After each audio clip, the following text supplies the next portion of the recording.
আপনার ওয়াইফকে আপনি এক মুঠা কাচের চুড়ি কিনে দিলেই সে খুশি হয়ে যাবে, কিন্তু আপনার স্বামীর জন্য আপনি জীবন যৌবন সবই দিয়ে দিচ্ছেন এবং সে যদি বলে তুমি ওঠো তাহলে আমরা উঠতেছি, আর সে যদি বলে তুমি বসো তাহলে আমরা বসতেছি। যখন যেটা বলতেছে তখন সেটা করতেছি।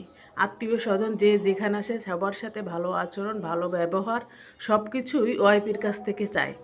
কিন্তু আমাদের হাজব্যান্ডরা কি আমাদের সাথে ভালো আচরণ করে বা আমাদের মন বোঝে? তাদের স্বার্থর জন্য তারা সব কিছু করতে পারে এবং তাদের সফলতা হয়ে গেলে তখন আর আমাদের চেনে না। মনে হয় আমরা ভেসে আসা একটি শ্যাওলা। শ্যাওলা সবসময় পানিতে ভেসে বেড়ায়। আমরা কি পানির মতো? এসব ব্যাপার নিয়ে ঘরের গৃহিণীরা কখনো প্রতিবাদ করে না, কারণ সে আমার স্বামী। এই কারণে আসলে এটা নিয়ে প্রতিবাদ করা উচিত। প্রতিবাদ না করলে দিন দিন এগুলো বেড়ে যাচ্ছে। ঘরে ঘরে ওয়াইফদের প্রতিবাদ করতে হবে, আর করতে হলে আগে আপনাদের স্বাবলম্বী হতে হবে। আপনারা জেগে উঠুন, তা না হলে মহিলারা সারা জীবন দুর্বল থেকে যাবে। যুগ বদলে গেছে।